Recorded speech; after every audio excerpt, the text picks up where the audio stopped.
Hello bachcho, let's read the question. The question says, if both assertion and reason are true and reason is the correct explanation of assertion, B, if both assertion and reason are true but reason is not the correct explanation of assertion, if assertion is true but reason is false, if assertion is false, reason is true.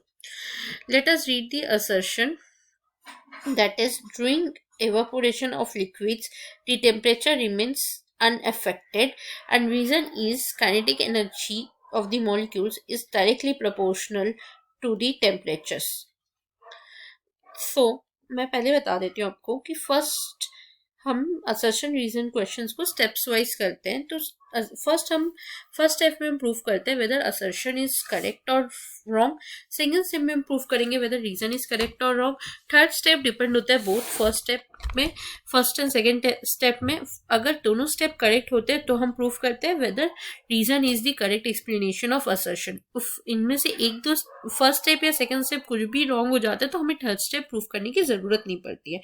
तो हम first step को prove करते हैं. Let us do the first step, that is first, that during the evaporation of liquids the temperature remains unaffected. No, assertion is not true. Assertion is not true. Why? ये हम बता देते हैं क्यों.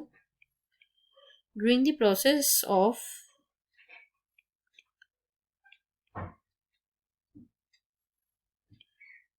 evaporation of liquid,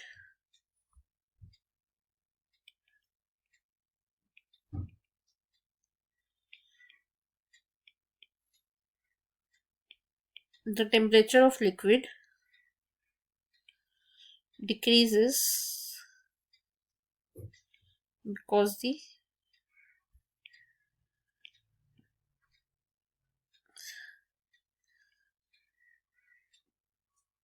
surface molecules while evaporating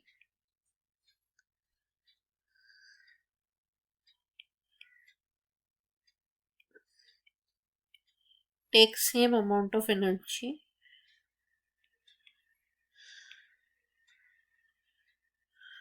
from the other molecules of the liquid.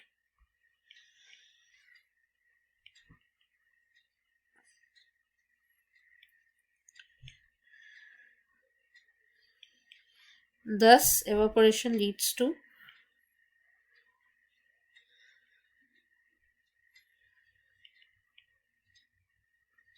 Cooling. हमें क्या बोला जाता है जब एवापोरेशन होता है, जब टेम्परेचर डिक्रीज करता है. क्यों? क्योंकि जो सरफेस मॉलिक्यूल्स होते हैं while evaporating same amount of energy लेता है हर मॉलिक्यूल्स ऑफ लिक्विड से. तो उससे क्या होता है कि एवापोरेशन क्या होता है, कूल करता है. क्योंकि हीट जो होती है या फिर एनर्जी जो होती है हर जगह से आती है, टेम्परेचर डिक्रीज हो जाता है और उससे क्या होता है, कूलिंग होता है. तो इसीलिए जो हमारा असर्शन था उसमें दिया गया था temperature remain unaffected, but temperature affect होती है बिकॉज टेम्परेचर डिक्रीज हो जाता है, इसलिए हमारा असर्शन रॉन्ग है. अब हम सेकेंड स्टेप में जाते हैं जो है हमारा रीजन. हम देखते हैं सेकेंड स्टेप वेदर हमारा रीजन करेक्ट है या रॉन्ग है. Second step, kinetic energy of molecules is directly proportional to temperature. Yes, reason is true. Yes, reason is true.